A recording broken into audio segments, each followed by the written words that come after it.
Assalamualaikum warahmatullahi wabarakatuh. Kami dari kelompok 4 akan mempresentasikan tentang perang di Diponegoro. Perkenalkan, nama saya Nazal Dahbita Sofian dari kelas 11 IPA 4, absen 21. Saya akan menjelaskan tentang latar belakang perang di Diponegoro. Memasuki abad ke-19, keadaan di Surakarta dan Yogyakarta semakin memprihatinkan karena intervensi Belanda terhadap pemerintah lokal seringkali memburuk perselisihan yang ada di lingkungan kerajaan. Campur tangan pihak kolonial juga membawa pergeseran adat dan budaya keraton yang tidak sesuai dengan budaya Nusantara.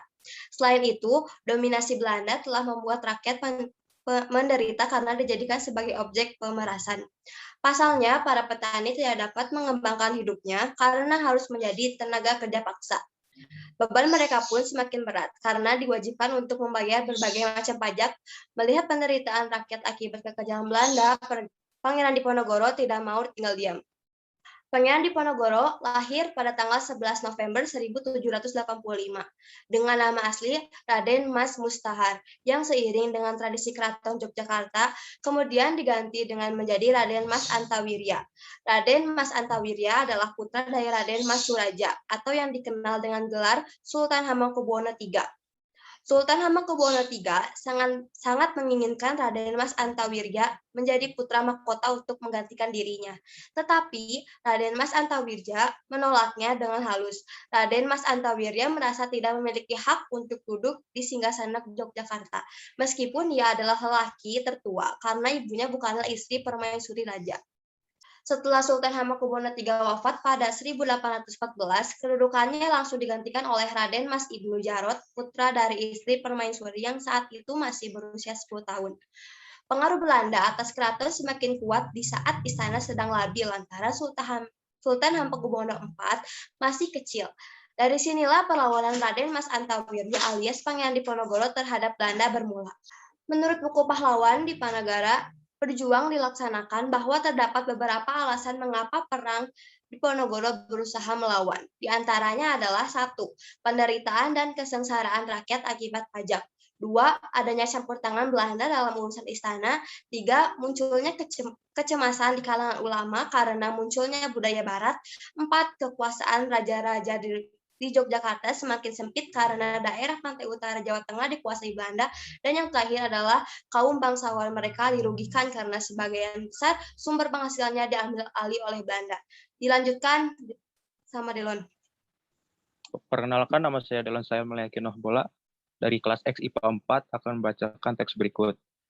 Perang Diponegoro pun dimulai pada tanggal 20 Juli 1825.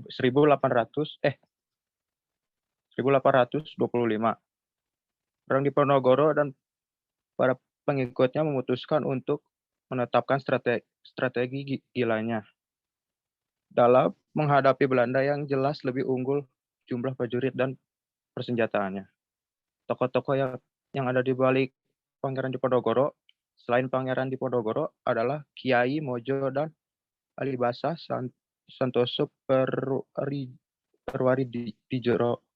Sedangkan pasukan Belanda dipimpin oleh Jenderal Hendrik Merkus de Kock. Setelah melalui peperangan dalam waktu panjang yang amat melatih, pada tanggal 28 Maret 1830 diadakan perundingan antara peperangan Diponegoro dan Jenderal de Kock di Malang. Ternyata ini adalah teknik licik Belanda. Perang Diponegoro yang tidak bersenjata malah ditangkap dan ditahannya. Perang Diponegoro secara otomatis menghentikan perang Diponegoro yang telah berlangsung selama 5 tahun tersebut. Perang Diponegoro kemudian diasingkan ke Manado, kemudian dipindahkan ke Makassar, sampai akhirnya wafat pada tanggal 8 Januari 1855. Secara keseluruhan, Perang Diponegoro diperkirakan telah merenggut kurang lebih dari 200 juta korban jiwa. Di antaranya 7.000 orang di pihak pribumi dan 8.000 orang dari pasukan Belanda. Bagi pemerintah Hindia Belanda, perang Diponegoro adalah sebuah perang yang amat melelahkan karena menguras banyak sekali sumber daya termasuk pasukan dan uang perdana yang menyebabkan pemerintah kolonial mengalami krisis keuangan. Proses perang Diponegoro. Perang Diponegoro yang berlangsung antara 1825 sampai 1830 termasuk salah satu perlawanan yang harus dihadapi Belanda semasa penduduknya di Indonesia. Pasalnya, pertempuran yang bermula di Yogyakarta ini meluas ke banyak daerah di Jawa hingga sampai disebut Perang Jawa. Perlawanan Diponegoro terhadap Belanda berkobar setelah Belanda menanamkan potok-potok jalan di atas makam leluhur Pangeran Diponegoro. Namun sebelum insiden tersebut, Belanda juga telah melakukan serangkai aksi yang memicu kemarahan Pangeran Diponegoro. Perang Diponegoro berakhir setelah 5 tahun dengan dampak yang sangat serius bagi Indonesia.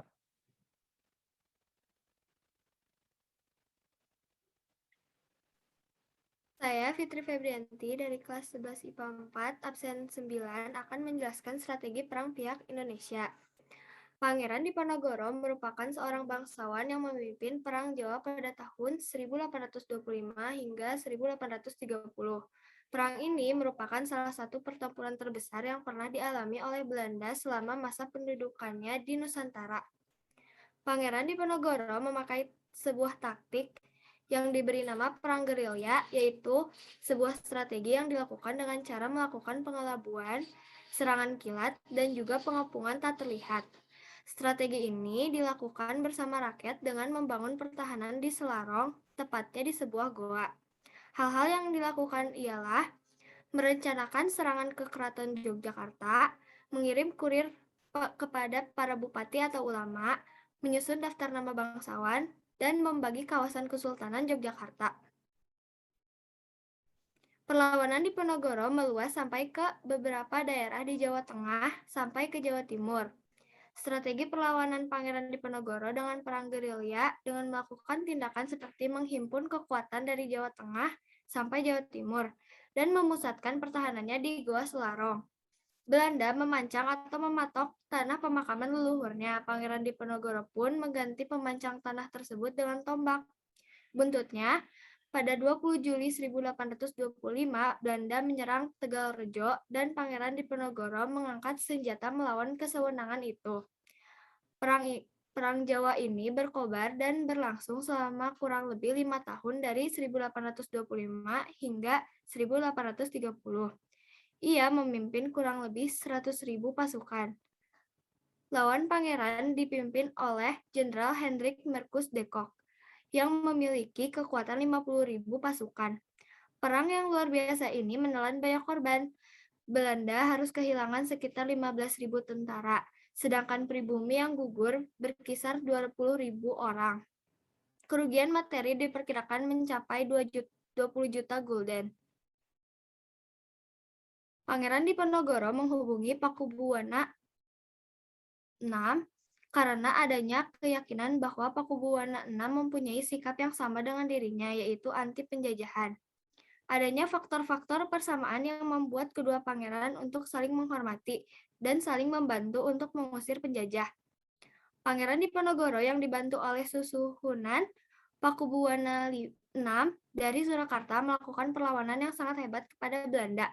Dalam menjalankan siasat yang telah ditetapkan bersama, dijalankan sandi yang hanya diketahui oleh pihak Pakubuwana VI dan Pangeran Diponegoro. Selanjutnya, beberapa siasat yang dilakukan oleh Pakubuwana VI dan Pangeran Diponegoro akan dijelaskan oleh Reinhard Freeldo. Perkenalkan, nama saya Reinhard Freeldo dari kelas IPA 4 akan menjelaskan mengenai dan membaca mengenai teks berikut. Pertama, siasat mimis kencana adalah antara kedua belah pihak, yaitu baik pihak Pakubuwana VI maupun pihak Pangeran Diponegoro terjadi perang. Keduanya berhadapan dengan membawa pasukan masing-masing. Siasat ini dilakukan dengan tujuan mengelabui Belanda agar pihak Belanda tidak mencurigai kedua belah pihak dan beranggapan bahwa keduanya saling bermusuhan dan berebut kekuasaan.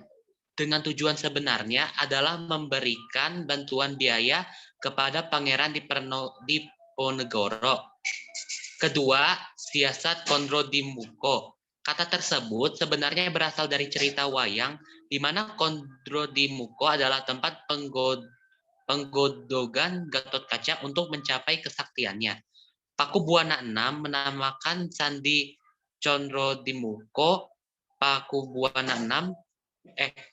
Kemungkinan besar alasannya adalah karena gerakan yang dilakukan itu membicarakan tentang jalannya perang melawan Belanda. Jadi identik dengan cerita wayang di mana membicarakan siasat atau taktik yang akan dilakukan dalam berperang agar berjalan dengan sukses, hampir sama artinya dengan mempersiapkan diri demi menuju tingkat kesaktian yang lebih tinggi dalam cerita wayang. Tempat yang digunakan adalah lereng Gunung Merbabu. Ketiga, pertemuan-pertemuan rahasia. Pertemuan-pertemuan tersebut sering dilakukan baik di dalam lingkungan keraton maupun di luar keraton.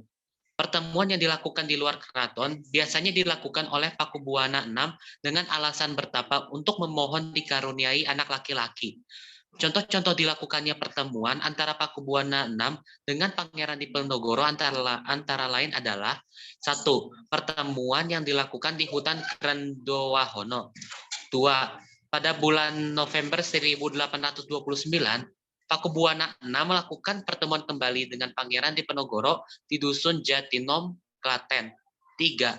Pertemuan yang dilakukan di dalam lingkungan keraton dilakukan di suatu tempat yang disebut Panggung Sanggabuana. Skip. Dan terakhir, ada perang gerilya. Untuk perang gerilya dilakukan oleh pasukan Pangeran Diponegoro. Strategi perang gerilya yang dilakukan yakni dengan cara berpencar, berpindah tempat, lalu menyerang selagi musuh lengah. Strategi ini sangat merepotkan tentara Belanda. Tahun 1827, Jenderal de Kock menerapkan siasat perang baru yang dikenal dengan nama benteng Stelsel atau siasat benteng. Tujuannya adalah untuk mempersempit ruang gerak pasukan Diponegoro dengan jalan mendirikan pusat-pusat pertahanan berupa benteng-benteng di daerah-daerah yang telah dikuasai. Sekian dari saya. Selanjutnya dilanjut. Perkenalkan, nama saya Tessa Sabarita. Saya akan membaca bagian 4, strategi perang pihak kolonial. Pangeran Diponegoro memakai sebuah taktik yang diberi nama perang gerilya, yaitu sebuah strategi yang dilakukan dengan cara melakukan pengelabuan, serangan kilat, dan juga pengapungan tak terlihat. Strategi ini dilakukan bersama rakyat dengan membangun pertahanan di Selarong, tepatnya di sebuah gua.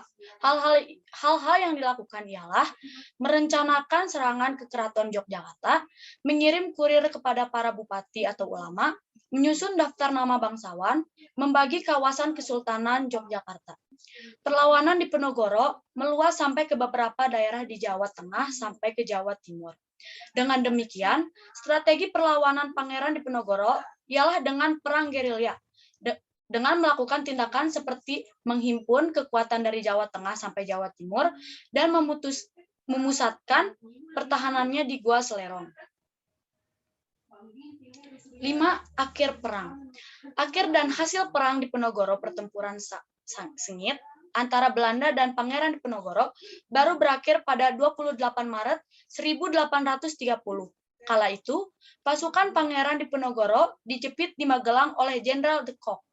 Demi membebaskan sisa pasukannya, Pangeran Diponegoro rela menyerahkan diri. Pangeran Diponegoro kemudian ditangkap dan diasingkan ke Makassar hingga akhir hidupnya. Perang Diponegoro terjadi selama 5 tahun dan menimbulkan dampak yang sangat besar. Berikut ini beberapa dampak perang Diponegoro bagi Indonesia. Menelan korban tewas sebanyak 200.000 jiwa, penduduk Jawa kekalahan Pangeran Diponegoro, menegaskan penguasaan Belanda atas Pulau Jawa, Raja dan Bupati Jawa tunduk kepada Belanda. Sekian presentasi dari kelompok kami. Mohon maaf bila ada kurang atau kesalahan kata. Terima kasih.